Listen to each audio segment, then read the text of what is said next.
I think I need to take a step back from Instagram. At a certain point, it's just too much stuff. I know. It's too much screen time. I know this is like something I probably should have figured out years ago, but I don't think it's adding as much as it used to, maybe, to my life.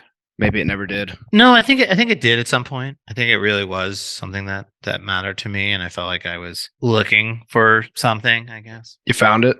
I found it in Jesus. Wow. You found Jesus through Reels? He spoke to me. He said, Alex, get back to work.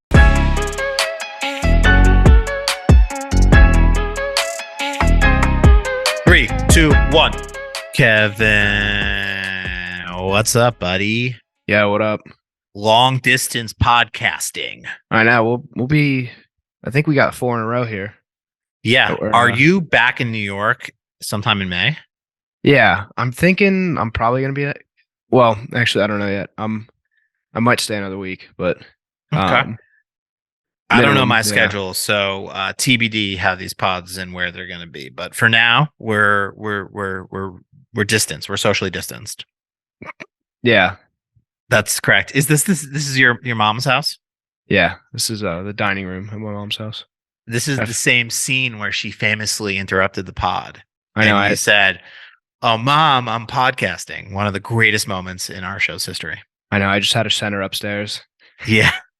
She's on the phone. I said, "Hey, either Mom. Either you got to go up or I got to go up, and it's a lot easier for you." So, well, how is home?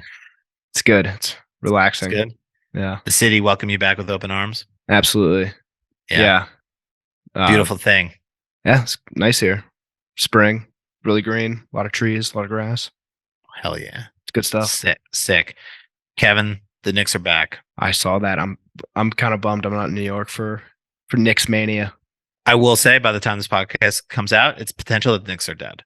I just want to say that as well. The Knicks are both back and also dead. I'm not that slow at editing this. Honestly, though, I'm not sure we're moving in the right direction. Like, I think I didn't want, when your team isn't that good, but they're playing well, and you don't want to be the guy that's like, this team isn't really that good, but like, deep down that they're not that good.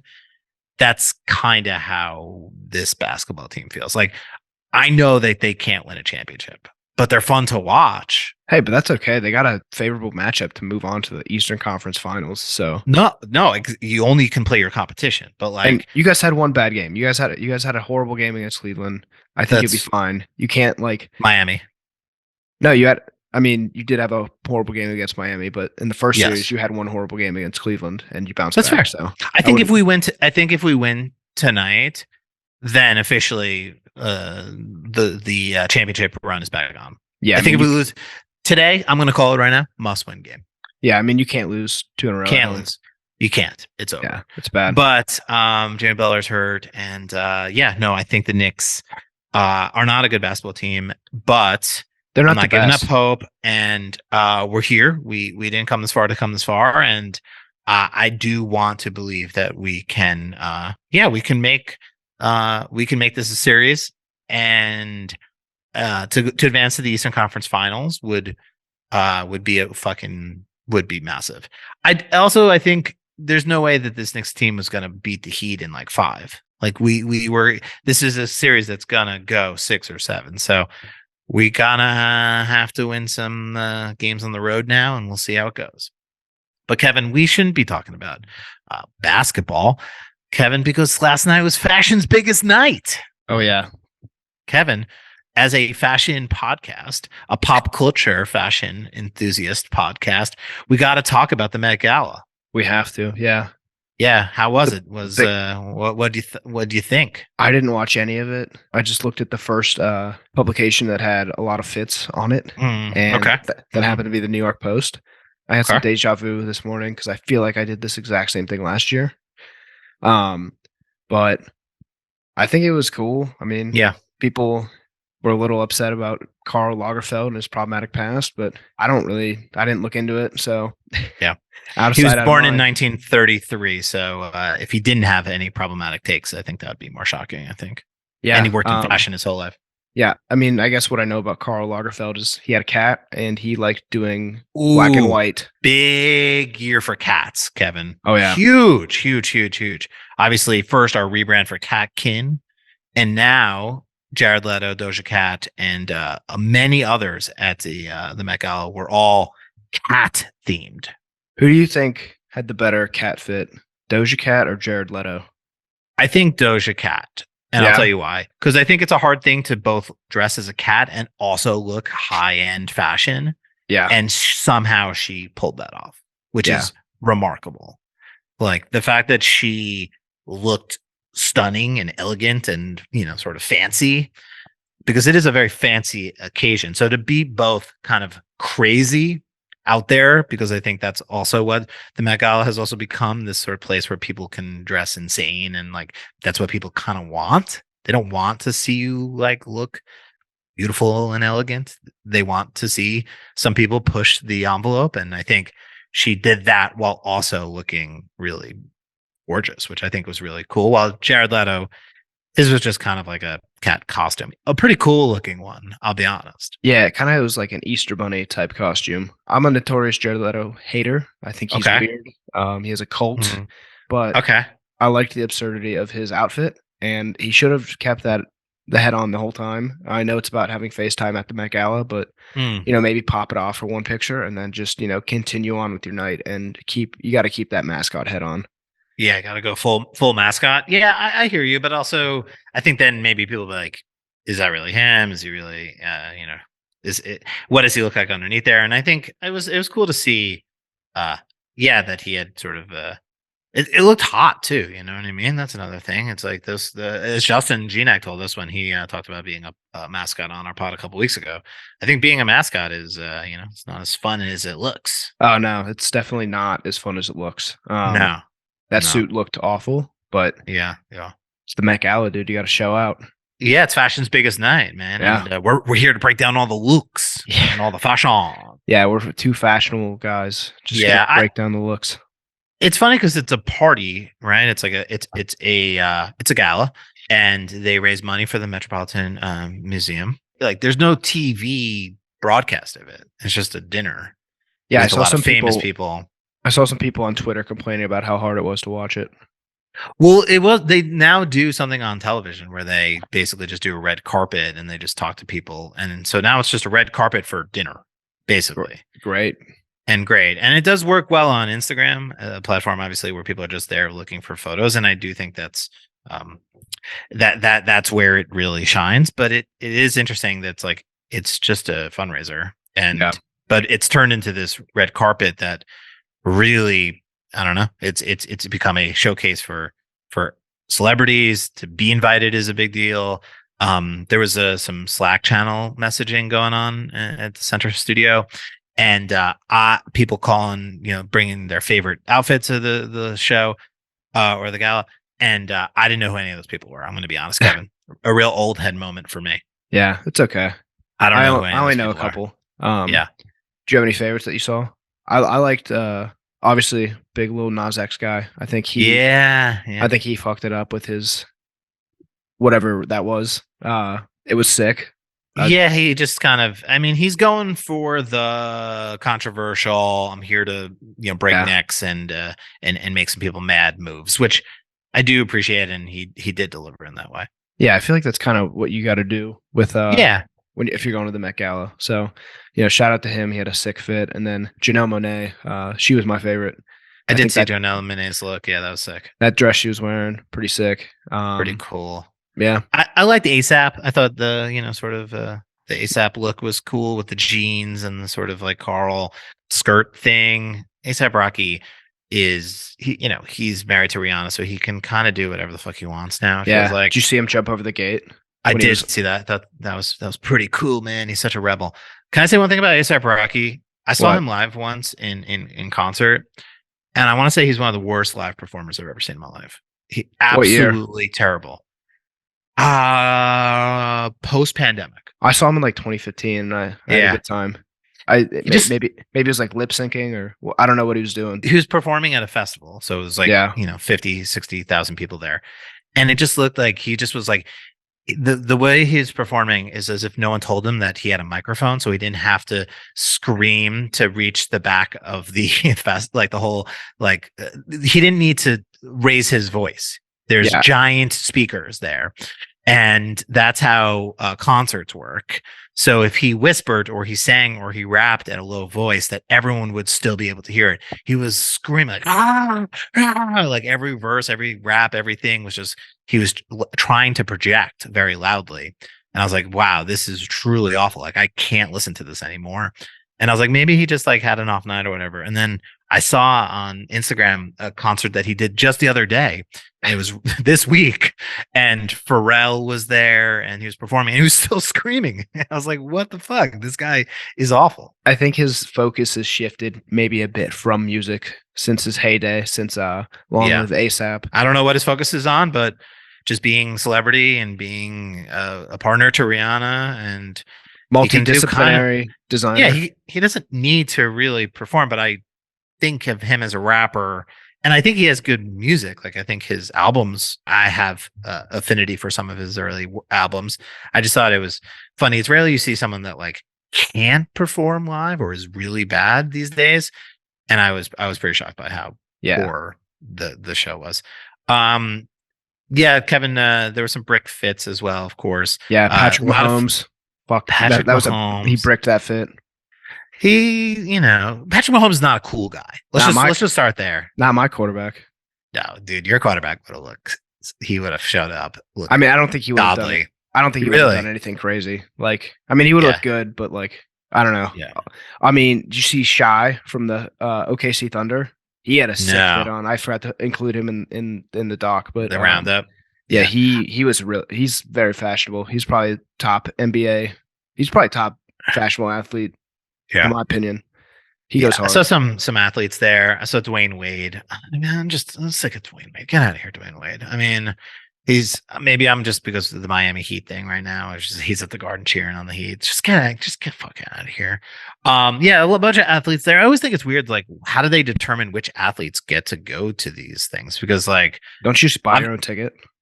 No, I don't think that's how it works. I think you have to be invited.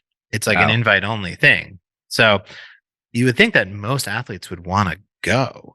I would assume that maybe most everyone wants to go. So which athletes get the sort of golden ticket to the Met Gala? It makes me curious. I know that what's her face from Vogue, Anna Wintour, she's a big tennis fan. Yeah. So you do see a lot of tennis stars, more tennis athletes at the Met Gala than any other because of her personal affinity for tennis. That's an inside scoop. Wow. Yeah, no, I think athletes, they tend to look out of place there, I think, for the most part. Russell Westbrook, I thought looked fine. He didn't look particularly great, but yeah, I don't see a lot of good male dressers. Go look at Shy. Diddy looks dumb.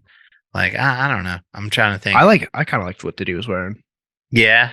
I don't know about Diddy. I thought the red carpet from a design perspective looked terrible. Oh yeah. People were saying it looked like Aquafresh. Yeah. I couldn't put my finger on what it was, but it looked really bad. Shit looked like toothpaste. Not many people know that. Not many people knew this, but kind of dirty. Karl Lagerfeld loved toothpaste. Yeah. Like, why white and red with the blue stripes? That shit looked terrible.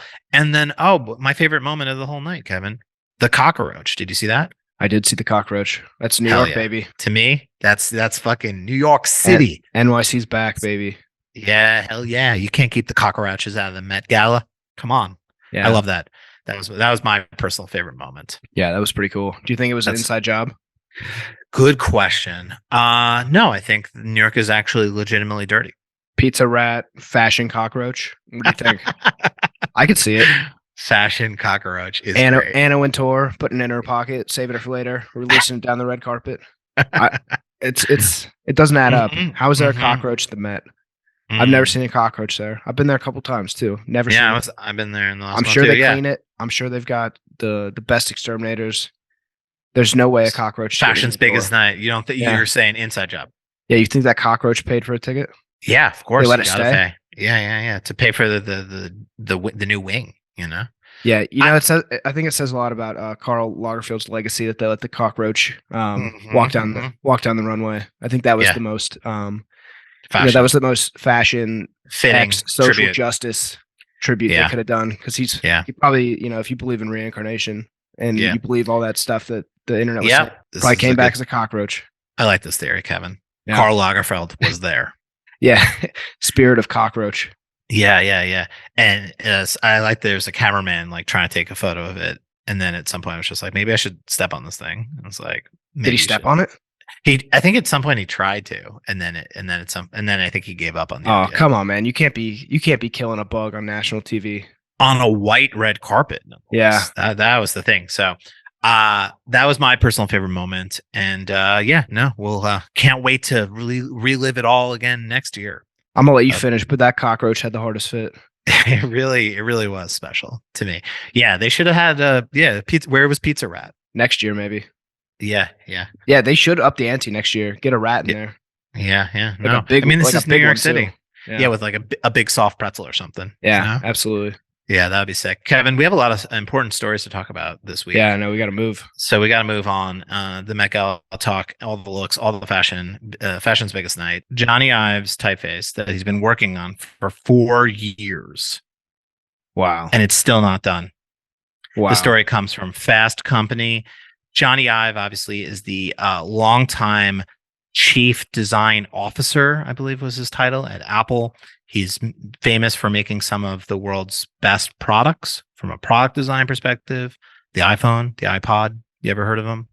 Wow. Jony Ive is a certified legend in design, and he left Apple after multiple decades there in 2019 to start his own design studio called Love From. We started Center not too different in time. So, two legends, one and the same. Myself and Johnny, leaving giant companies to start our own studios. We have a lot in common. And he started the studio Love From, and they've been pretty secretive. I think you haven't seen a ton from them over the years. They do have a website, and apparently 40 plus designers. So they are considerably bigger than us. And they've been working with clients like Airbnb, Ferrari, Montclair, while most importantly working on a typeface. And this week, that typeface is front and center, and it is called Love From Serif. And it is a modernization and an upgrade of the famous typeface Baskerville. And I think Johnny is most famous for the Apple identity, in terms of like his general aesthetic being clean and simple and rounded. And he often says aluminium, which is kind of like what he is most memed for. Probably what he's most famous for. I think he's most famous for aluminium. Yeah. And I think people, for his own studio, I think you would expect a bit of that Apple aesthetic. You would think that it would sort of translate. And so I do like the idea that he created this serif typeface that is sort of a bit of a it's kind of goes the other way. Yeah. So created, hard to say if that's the correct. Yes. Refined, iterated. Yeah. So basically the story here is incredibly long. I think one thing Kevin and I both, we were like, while reading the story, it's like, it is a novel about this typeface.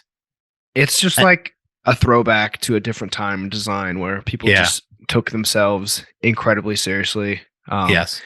There's like a Fast Company article, and I swear to God, it's probably 15 paragraphs, 20 paragraphs, like of just straight up bullshit. Jony Ives is so far up his ass, he's inside out. I think it is a love letter to perfection. I think, this article talks about sort of him bringing in mathematical experts and people that sort of are sort of diagnosing and sort of trying to create a typeface that is with an obsessive amount of detail and dedication to perfection. And I think that is sort of the spirit of their studio, which is, it's all about craft. It's not just about sort of creating something that's good or average, but taking its time to pursue perfection, empirical shapes, empirical proportions, and that is sort of what they are after. Continuous curves. I mean, it's crazy. It's crazy that they're saying that because I mean, this typeface is looking pretty average to me. Yeah. So I think here's what I'll say. This whole thing feels like the absolute most sort of navel gazing, self congratulatory sort of bullshit. Sorry, my microphone just fell. It really does feel like they are, they're just celebrating themselves and this typeface and this sort of project that they are just spending this amount of time to create something that is just so in their minds perfect.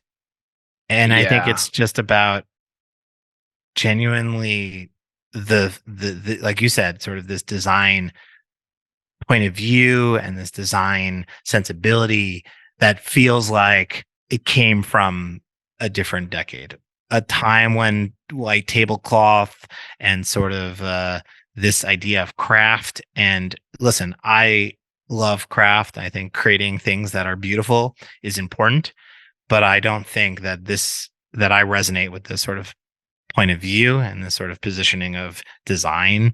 And in some ways that is interesting, but this idea of love and fury and, sort of this obsessive approach to design where they use scientists and physicists and talk about perfection and empirical proportions, it does make me a bit nauseous. There's some really crazy quotes here, but like it's about the love of doing something and doing it well. That's the reason why they're doing this.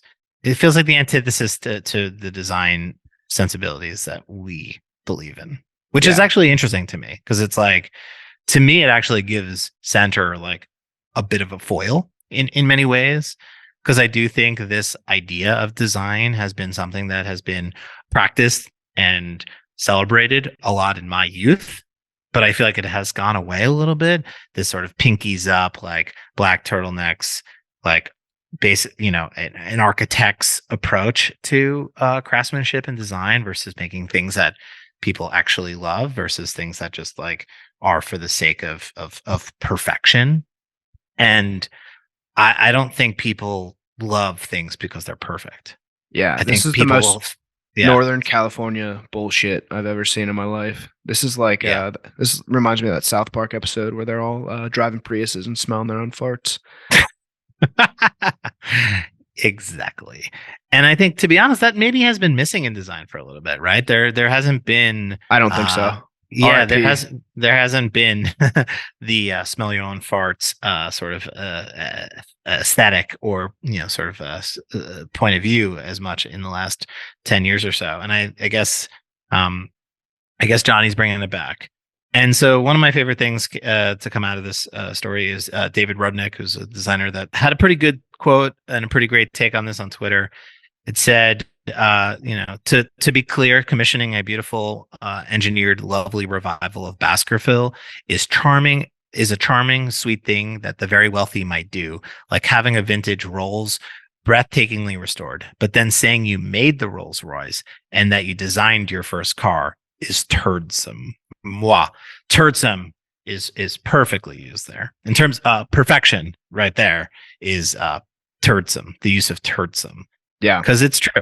It's not that it's not interesting, and it's not that it's not charming, or it's not that it's not beautiful, and it's not that it's not interesting to look at and to read about. But I think it's the way in which they're celebrating it that makes it feel as turdsome as it does. Yeah, I mean, it's like they've been in the lab for 4 years and haven't picked their head up and looked around and like it's like they haven't touched any grass in forever, and they've just been like super hyper focused, and they've just really lost the plot of probably their lives. I don't know. Yeah, it gives me a bit of a Tom Sachs studio energy. There was a lot of a story and discourse around Tom Sachs's art studio where they all wear matching jumpsuits and apparently they eat together and drop their forks at the same time and go running in the morning together, and lots of other really very culty things, and including some very problematic ones. This has a bit of that feel as well, where it's like, at Love From, we are, sort of dedicated to the craft of perfection and empirical forms. And I'm sure that I'd be very curious to see this studio that these people are working out of, and the rounded corners and the angles. I don't know if Kevin yeah, I'd be curious. I feel like very similar to us, right? With the way our forms and our forks are displayed here at the studio, right? Yes. Very similar. Also, I just want to say this: 4 years, Jony Ive. I'm not calling you out. Let's see some of this work. Let's see some of the work. Yeah, let's see some of the stuff that the clients that you've worked for that you've done. Like, I get, making your own typeface and making your own sort of work is important and beautiful. And yeah, I do think there's some pretty there's some merit here to what you're doing. I just don't like the way you're talking about it. But let's see some of the design. Let's see some of the stuff that the 40 people are working on. I know it's cool to be so secretive, but like, come on, let's see what you did for Ferrari. Let's see what you're doing for Airbnb. It's too cool and it doesn't matter. You don't need to see it. Yeah, no, I know. It's so sick, but like, it's just behind the doors. You know why? Because I think that idea of perfection works when you're making Apple products and you're making some things that technology in many ways, like, when you're making structural designed things, product design, and industrial design sensibilities is obviously what Jony Ive is known for. But now you're coming to graphic design, and not to say that the studio isn't doing sort of industrial design, because I think they're doing a little bit of both. But I'd be curious. I want to see some of this graphic design. I want to see some of this branding. I want to see some of this Airbnb stuff. Right, Kev? Yeah, I don't really care. I don't give a shit what he's doing. I don't need to see it. I want to see it. Kevin, moving on. Fruit by the Foot, Gushers, Fruit Roll-Ups. Those are iconic brands of my childhood. Kevin, did you grow up eating those things? Love me some candy. Love me some sugary treats. I used to eat the plastic on the fruit roll-up because I just would get frustrated. Yeah, I used to get frustrated. I couldn't unroll it. So, I would munch the plastic. Yeah, no, that's like me with shrimp sometimes, just when you can't get that outer layer, you can't get the shrimp out. Yeah, you totally can eat that though. I know that. I'm sure the same thing applies for for roll-ups. Yeah, surely it didn't mess me up in any way. So, Kevin, fun fact about me, I did not eat any of these as a child. Wow. Yeah, I grew up the son of a dentist, and these 3 products specifically were banned in my household. Yeah, I mean, it makes a lot of sense. I mean, this is a dentist's worst nightmare. They literally are terrible products for your teeth. They get stuck in your teeth. They like literally cause cavities. And for those reasons, they were holy grail items for me when I went to my friend's house or I was anywhere outside of my home, that I could have some of I could taste that sweet sugar of Gushers, sort of exploding into my mouth. That was something that was a forbidden fruit, if you will. Yeah, I mean, hell. Why? Do you have something to say? Yeah, I mean, I was gonna say something like I like I don't know. I was gonna say something about exploding in my mouth. I had a feeling you might say something about the juices exploding in my mouth. I'm waiting for it, Kevin. Come on. I don't have anything on deck. Okay, cool. This year you've seen Soda Brand, all of them rebranding, updating, modernize. And this story comes from the Dial-In, of course. And it is now time for General Mills, who is the maker of both of Gushers, Fruit by the Foot, and Fruit Roll-Ups, all to revamp its fruit snacks portfolio. To do so, they reached out to the brand design agency Pearl Fisher, led by our friend Hamish. They have brought a new aesthetic to these childhood snacks. All 3 of them have received a refresh package design. All 3 of them have new modern logos and pretty big changes to the brands, while still maintaining some of the things that they are iconic for. I would say that they have changed significantly while maintaining some of the sort of iconic assets that they are known for. Yeah, it's pretty impressive that they were able to rock that like 3D like gradient style type for as long as they did, because that's been around for a while. Yeah, it's really interesting actually to look at the old versus the new side by side and to see how it's interesting because in sort of in a supermarket these products need to read as new, but they also need to read as sort of consistent with the old. Because I would imagine there's definitely a lot of people, parents, and the like that are used to these products looking a certain way. So I would imagine that there was a desire for some consistency and some things that couldn't change. I would imagine Gushers needed to, like, even to the actual Gusher in the bottom right, squirting out the rainbow to the top left, like all of that has kind of stayed from a layout and design perspective fairly consistent. What has changed is sort of the craftsmanship of that sort of logo, and then also some of the sort of the gushing. Yeah, I mean that shit is gushing. You can't say what you will, but that shit's gushing. Yeah, Gushers are my favorite of the three products. I'll say that. Gushers are a national treasure, and I think the logo the design of Gushers here is my personal favorite of the three as well. I think the new Gushers logo is very gloopy and fun. This is obviously a design trend that we've covered and talked about quite a bit. I think in this case it works and makes sense for the product, and I feel like it does bring a bit of a new, exciting energy to this package design. I don't love the black. I feel like that feels a little out of place here for me, but I think outside of that, I think this is sort of a pretty big win for this package design update. Fruit by the Foot. At first, I didn't realize that the logo was sort of mimicking the actual product. So for me, that's just me being dumb, but I didn't totally get it right away on first glance. But I mean, I do think this one, Alex. What if I told you all three of them took inspiration from the food forms that they're illustrating? Yeah, no, you are correct. All three of these products all grab influence from the regular product.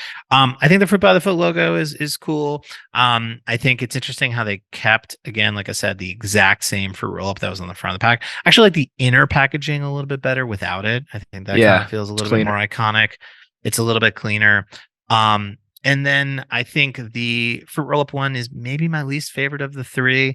It feels like it just kind of there's something about the tattoo tongue illustrations and how they kind of went around the product that I just think they were a little bit bolder and they felt a little bit more kind of like a sleeve of tattoos versus sort of just like, sort of random kind of place tattoos. But maybe that's kind of that's the new trend. That's the new trend, right? Like people love the Met Gala last night. You see a lot of celebrities like Dua Lipa or Phoebe Bridgers or whatever. They just kind of have these small little random tattoos all over their body. So maybe these are all on trend. I think this is a nice job by Pearl Fisher. I think one of the things that I can't help but be sad for is the deranged logos that they got rid of, because I think there's just something about them that is just so bizarre and psychotic that I kind of love them. Like they'll live forever in our minds, Alex. Yeah, that's the good part about design. And they just if you look at them really closely, you realize that they are they're bad, they're weird, and they're Jony Ive would not approve. They're certainly very much not perfect typography in any way. But there's something about them that just it evokes a different time in design when I think like package designers were people that were very well versed in layers and shapes and gradients and drop shadows and just that kind of fun fucked up design of the 90s and early 2000s and even some in the 80s. Like in some ways that is what I'm losing when you kind of simplify things. And in some ways, though.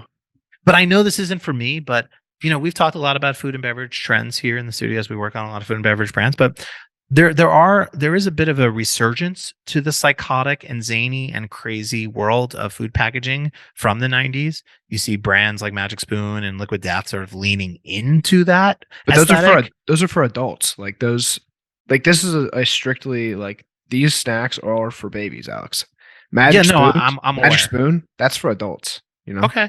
So then I just think they go a bit counter trend, but maybe you're right. Maybe it's the wrong demographic or the wrong audience.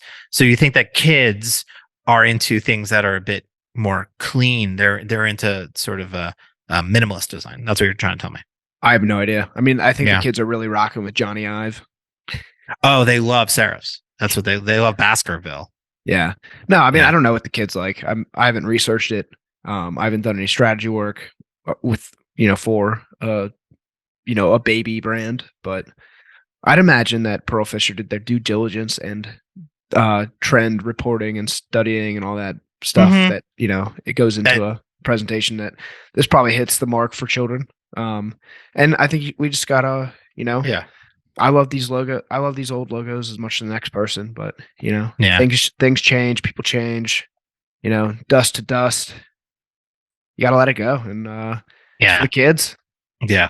I'm also incredibly jealous of Hamish and Pearl Fisher to be able to sort of modernize and update these brands, because these are, as I mentioned, sort of these are like some of the most iconic childhood brands. And for me, because I wasn't able to eat them a ton, even though I did eat them, like it's what a dream project to be able to sort of rebrand these things. And honestly, probably a tough spot to be in, because there's so much legacy and love for like these former designs, and to even change them slightly, I'm sure they're getting some like backlash or whatever the people on the internet like to talk shit. So you had to move sort of gracefully here. I think that's one of the things. It's like you got to be precious with some of these things. Like you said, people have a connection to them. And this was interesting. It's like they have an emotional connection to these brands because they grew up with them, but also like the design of them is not necessarily crafted in a way that makes them they did the right thing, which was they kept some of the zany and weird and some of the cool parts of the brand that they just couldn't lose. And they updated and cleaned up and modernized some of the things that they could. And that's what they set out to do. And I think they did it in a way that makes a lot of sense. And I think they did it in a way that, kept the nostalgia, but sort of just gave it a bit of a new polish.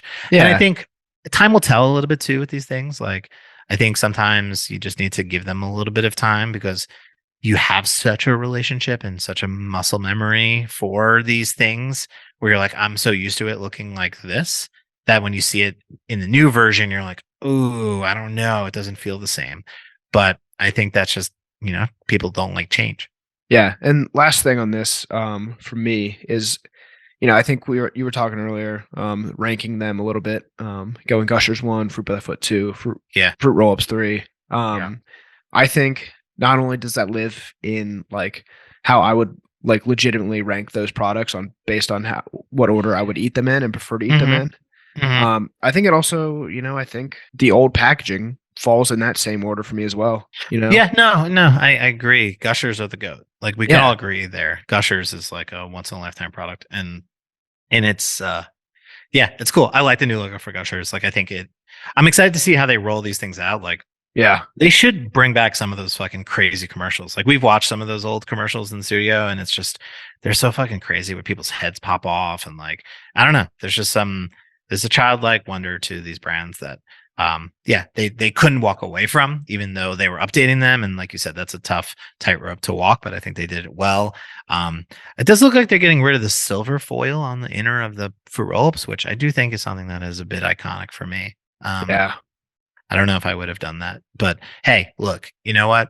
Congrats to those guys and for doing this the modern update to these iconic products.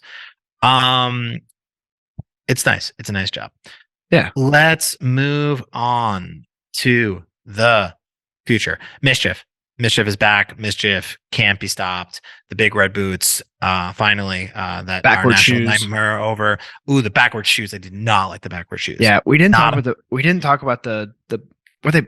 Would you call them backward shoes, or would you call they were them shoes that you could wear both ways? That was kind of the general concept, and they didn't work either way. But you could wear them front and back, and for some reason, Donald Glover wore them to like a basketball game. I think it was a Laker game. Yeah, more like Donald Schuer. Oh wow, damn, Kevin, you're on your fucking A game or today. Donald Soccer. Oh wow, even better. You got another one? Now, Yeah. So those were not my favorite, and I agree. Kind of but bricked. but they hit it so hard with the big red boots. They honestly probably could just take the rest of the year off. Like those were everywhere, and they they can't still. I still see them, and people are still Yeah. like posting about them. So, but MSCHF, as you know, moves on, continues to drop new things, and because that's what they do. And so this week they put out Hot Chat 3000. So concept is really simple. You upload a photo, it judges you on a 1 to 10 scale of how hot you are by using AI technology, and then immediately puts you into a chat with someone else that has a similar ranking of hotness. Kevin, I got a 5.3. I'm a What do you 6.1. So I mean, should we be Ooh. talking right now? I feel like I'm a little bit out of your league. I guess I'm a 5 and you're a 6. We're on the wrong. Yeah, we're if we were on place. Hot Chat right now, we would not be speaking. You know. Yeah, no, it's true. Kevin, you're out of my league. Yeah. But you know what? Again, we'll see where you stand in 10 years. I guess we'll see. Yeah, we'll come see. back to this. This will definitely stand the test of time, and definitely will still be around in 10 years for sure.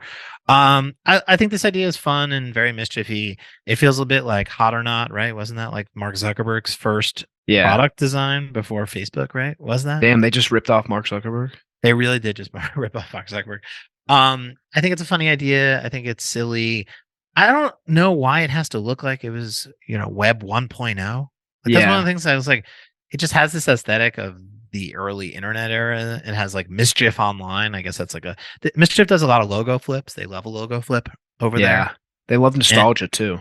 And they do love nostalgia. And so this idea, they made a very conscious creative decision to use a early, sort of internet aesthetic for this thing. And just don't know if that was necessary. I guess maybe it makes it feel less problematic, maybe. Like this idea of like ranking hotness, like if it was actually designed well, maybe. Yeah, well, Alex, you can't rank hotness anymore, but back with Web 1.0, you're allowed to.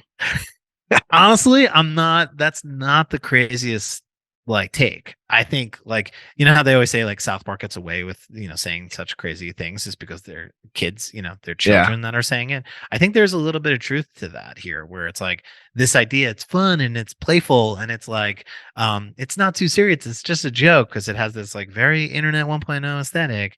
But if it was sort of looked any more fresh and modern and sort of like looked any more futuristic, I guess, or that might be it, because yeah, it could be weird. It could be like, I think AI is, obviously the cutting edge of technology right now, and it's very new. It's very fast. It's maybe a little scary. And maybe this is a nostalgic aesthetic to maybe ease some of that feeling of dystopian type nightmare stuff. And I don't know.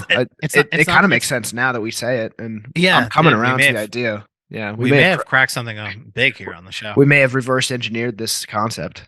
No, it's true, because like Web3, the aesthetic of it, which is very much using the most sort of progressive and modern technology, has an aesthetic that is very much feels very early 1.0 internet aesthetic. So what we're both saying here is that is not only a creative decision, but it is also a decision that maybe eases the discomfort of the people that use it. Yeah, it feels a little dumb, so you're more willing to like plug your photo into it, and I don't know. Yeah, no, you're right. Maybe it's not that deep either. Maybe they just like that aesthetic for internet shit. They do like that aesthetic. But I do think like it was when I got put into a chat with someone, I was like, why does this look like it was like, why do I look like I'm on an old Nokia phone? Like, why did they decide to do that? Did anyone else plug in their coworkers and see where they ranked and ranked everyone in their office? Yeah. I don't know. I mean, I didn't do that. I didn't. Yeah, no, we didn't do that. I surely didn't do everybody. No, but I don't know where I rank, so Yeah, no, I just know I'm above Alex. Yeah, you got to know where your coworkers rank, in terms of their hotness. But yeah, there were some higher ranking people in the studio. But yeah, no, I think this is a fun game, and I think I saw online that they had like something like 500,000 people on it at some point. So wow, yeah, they're doing the damn thing. I just kind of wanted that like dating element of it. I just thought I would just love if someone found like Bro, you got a love wife, or dog. something. No, not for me. I'm saying I want someone else to find love. Like I wanted to hear a story about someone that found love on the Hot or Not, like Hot Chat 3000 MSCHF app. Like I think Well, that was an opportunity here for them to like a dating app. There's many weddings that are like, if it wasn't for Bumble, I wouldn't be here today. I And mean, think this is there was a chance here for that. but they released this like a week ago. I don't know that much about Love, Alex, but Uh, a week's tough, you know. A week that's a no, tough turnaround for finding love. So yeah, maybe in a couple weeks, couple months, couple years it comes out.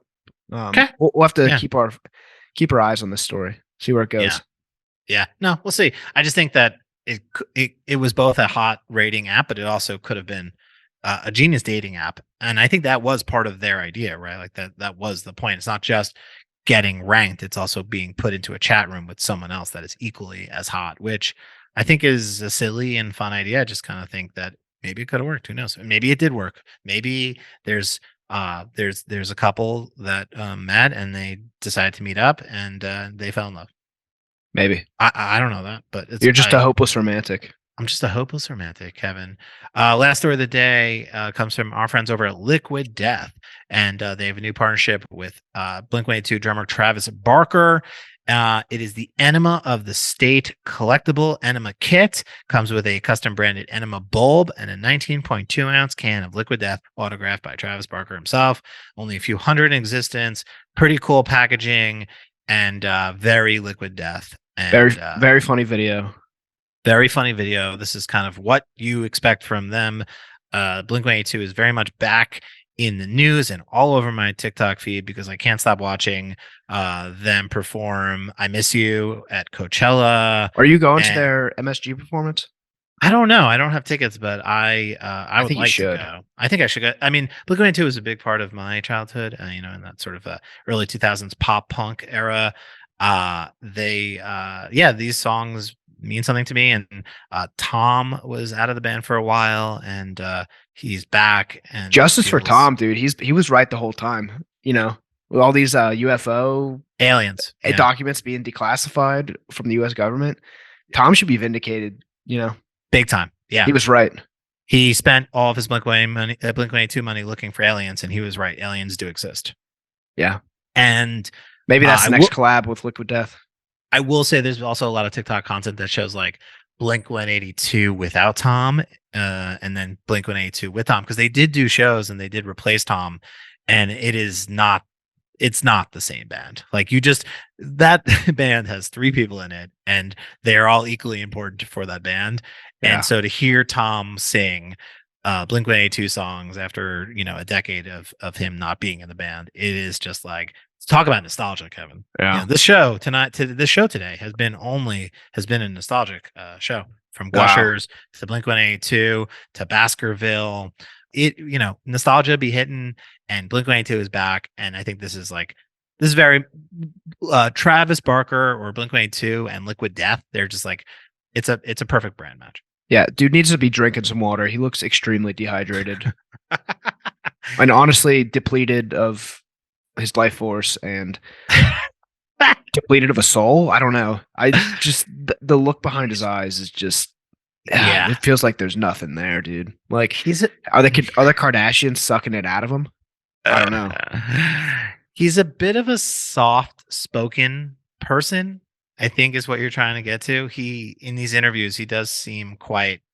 No, what I'm trying to get to is what mellow. I said. I feel like he may not have a soul anymore.